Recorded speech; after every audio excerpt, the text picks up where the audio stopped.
For you to switch from tier 4 to tier 2, you must be strategic about it and you must be smart about it. It takes strategy and smart moves to be able to switch quickly from tier 4 visa to tier 2 visa. So here in this video, I'll be telling you the strategies you would need to switch from tier 4 visa to tier 2 visa. And basically, what works for us. Hey guys, welcome back to my channel. My name is Chinemerem, and if you are stopping by for the very first time, you are very much welcome. Please relax and enjoy the content, and yeah, feel free also ask questions if you have any questions. You must have heard that it is easier to come to the UK through tier 4 visa, and then when you get here you can always switch to tier 2 visa. Yes, that is very, very true. But what they have not told you is how easy it is to switch from tier 4 visa to tier 2 visa. Honestly, that is where the problem lies, because it is not always very easy. So in this video, let's cover switching from tier 4 to tier 2, all you need to know, all you need to do, and how you'll be strategic about it. Towards the end of this video, that is where I will tell you how to be strategic and how to switch from tier 4 to tier 2 in a smart way. So if you are interested, stick to the end of this video and let's do this. So now you may ask, what is the importance of switching to tier 2? Why? What is the fuss about tier 2? Why can't I continue on my tier 4? You know, so many questions may be on your mind right now. Now, let me tell you, tier 2 visa has so many advantages over tier 4 visa. And also, tier 4 visa is very, very expensive, especially for my African people who, you know, it is so much money for us to study in the UK. And it has so many conditions that won't even allow you work as you should. Okay, so someone on a tier 4 visa has this restriction, 20 hours restriction per week. So you can't work more than 20 hours per week as someone on tier 4 visa. And remember, you are paying millions and millions of money to study as on tier 4 visa. And again, if you are planning to settle permanently in the UK, you know that tier 4 visa will take you longer time to get there your permanent residency. So with tier 4 visa, it will take you about 10 whole years. 10 good years to get your permanent residency in the UK. And when I mean 10 years, I don't mean 10 years of staying in the UK. You must be actively studying for those 10 years. Of course, you know that your post-study visa doesn't count towards your permanent residency right now. So what counts is your active years of studying. That means you'll be studying for the next 10 years or more. Now, it may be easy for someone that is starting his or her BSc and wants to get to the PhD level. So it takes longer time to get this, and in most cases, you may not even get it at the end of the day. And that's where tier 2 visa comes in. Now, if you get your tier 2 visa, which is the work visa, in 5 years, I mean 5 years of working, 5 years of working with a sponsor, so you can apply for a permanent residency, and of course you will get it. And with tier 2 visa, you are more relaxed. Tier 2 visa is not as costly as tier 4 visa. Tier 2 visa is a bit more flexible, although you have some restrictions which apply to someone on a tier 4 visa as well, such as you don't have access to public funds and stuff like that.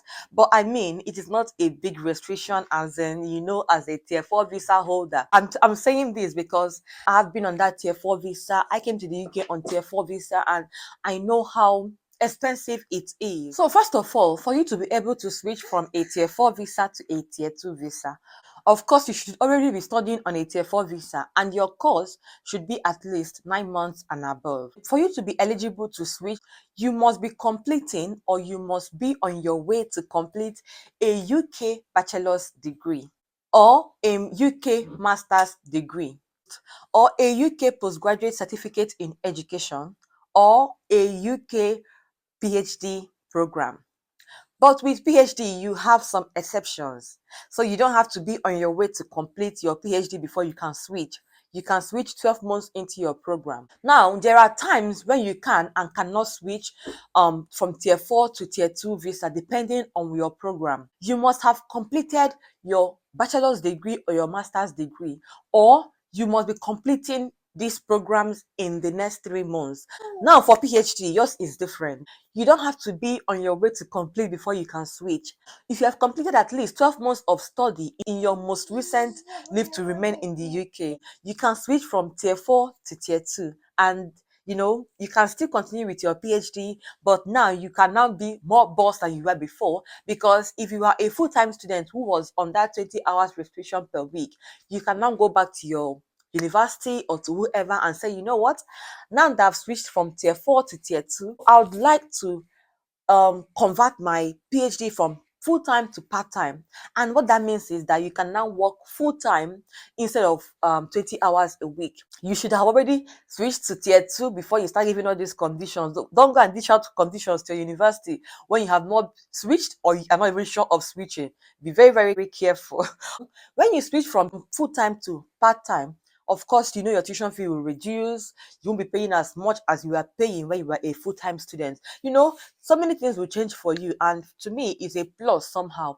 But you must ensure, you must try and finish your program, your PhD program, because at some point, the people that employed you may have employed you because of your qualification, because of your PhD. Now, if after some time you don't prove yourself, or you don't give them the certificate which made them employ you, they could be, okay, you know what, we are ending this here, or they could just say anything at all. So kindly ensure that you finish your program. Yes, you should work, but your PhD shouldn't be neglected for any reason whatsoever. Now, let's talk about the documents you will need to switch from tier 4 to tier 2.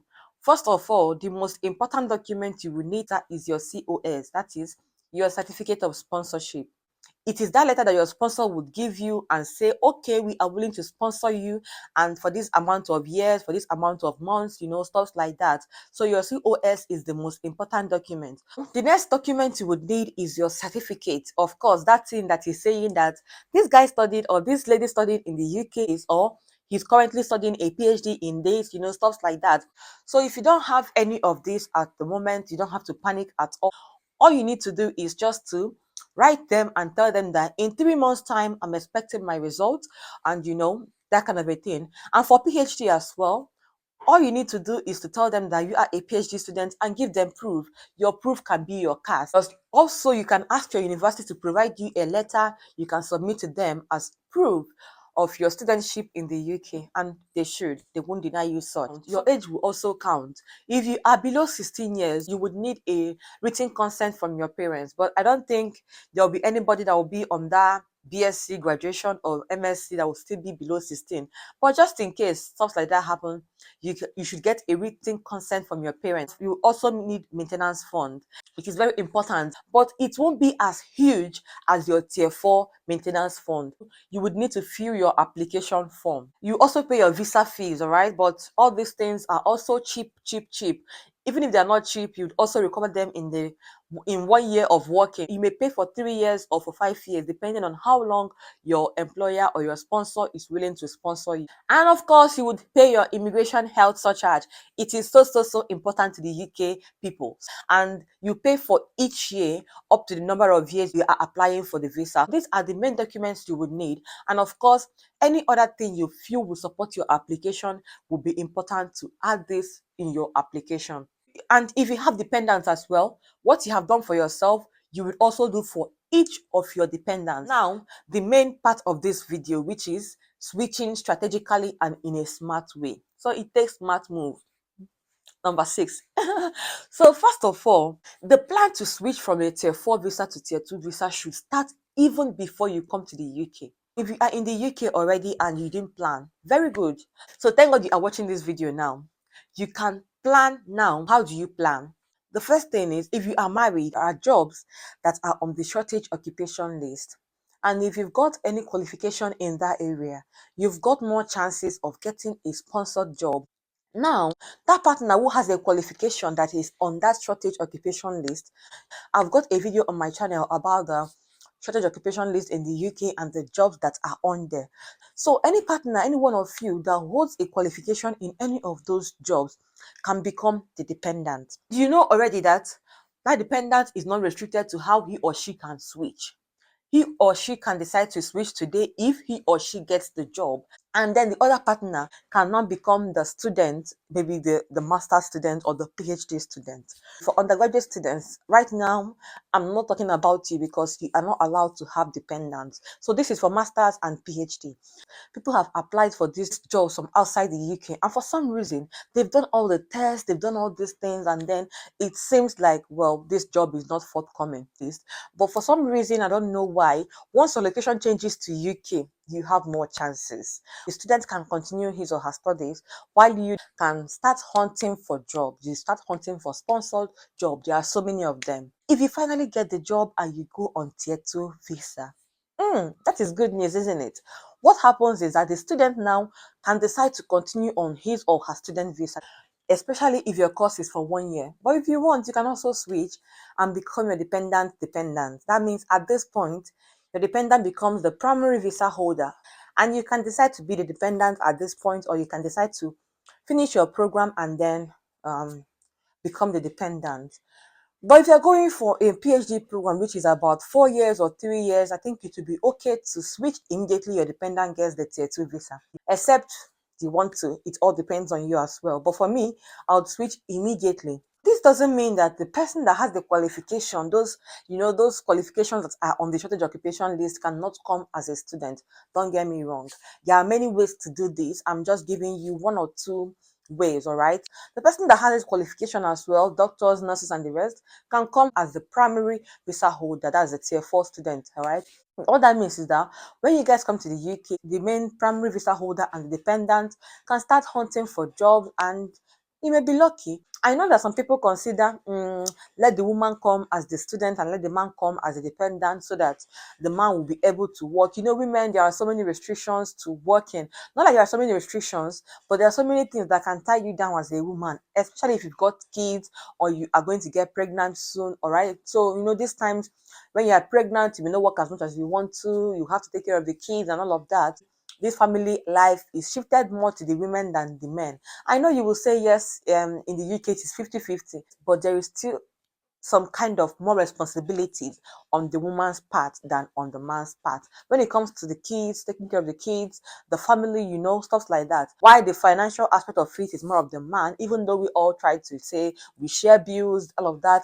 Yeah, sometimes you'll still be like, okay, yeah, I need that from the man.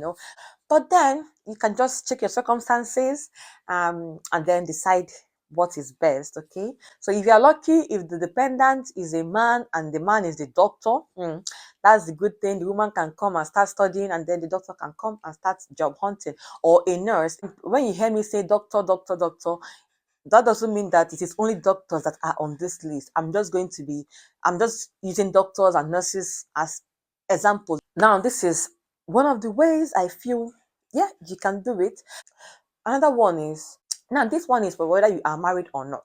Don't wait until 3 months before the end of your program before you start job hunting.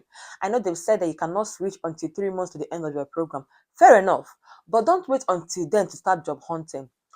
For me, once you come into the UK, use the first month to get acquainted to your classroom, the bus station, your connection, how you go to school, how you will do all of that, your shops, cheaper shops for you. All these things will save you money in the long run. Once you do all of this, and of course, you should start applying for jobs. When I mean applying for jobs, you have to apply for, these small jobs that you can use and pay your house rent. And in case you want to finish paying your tuition fee, you can also get the job that can help you or assist you in paying all of this, feeding, house rent, tuition fee, if you have some of that to pay. Now, once you've gotten all of this and you've put all of this in place, 1 month is okay for you to do all of this. From the second month, you should start applying for sponsored jobs and start searching, start asking people, do you know anybody that's sponsoring? But don't be shy to ask people. Just go online, check online, do all of this, do your search as well. You may be lucky and you will get one that is willing to sponsor you. And then it will come to the part where they will say, okay, we are happy to sponsor you, but we'll have to wait until 3 months to you complete your program before you can be sponsored. Of course, you've gotten that one. All you need to do is just to keep working with them until 3 months to the end of your program. You will now apply to switch from your tier 4 to tier 2. And sometimes this job does not come easy. I know now it is a lot easier. It is a bit easier because of this care assistant that is out now. But then it is still not as easy as you think. Some people have spent 1 year or close to 1 year since they graduated and they haven't gotten a job yet. They are still hunting. Don't wait until you finish. Start the moment you enter the UK. For PhD students as well, start as soon as you come in, because you know you are not limited. So many universities are big on sponsorship. So look out for these universities and go for them, apply to them, and sometimes in most cases they would sponsor you. So if you are looking to study in the UK and your main aim is to get your permanent residency in the UK, first of all, the first thing you should do, you should go to that shortage occupation list, browse through it, and see if the course you are coming for is on this list. If the course is not on this list, then you may consider going for a course that is related, that is on this list. Because for you to quickly get a sponsored job, the job you are going for should be on high demand and on the shortage occupation list. That doesn't mean that other sectors may not be able to sponsor you, but some of these sectors are limited on sponsorship. So, all right, that's why you would need to go for courses that are on this list, so that once you graduate, you apply, you have more chances than those that are not studying this in high demand courses. And IT is a big area now, and it is so vast. Don't limit yourself to only what you were told you can do.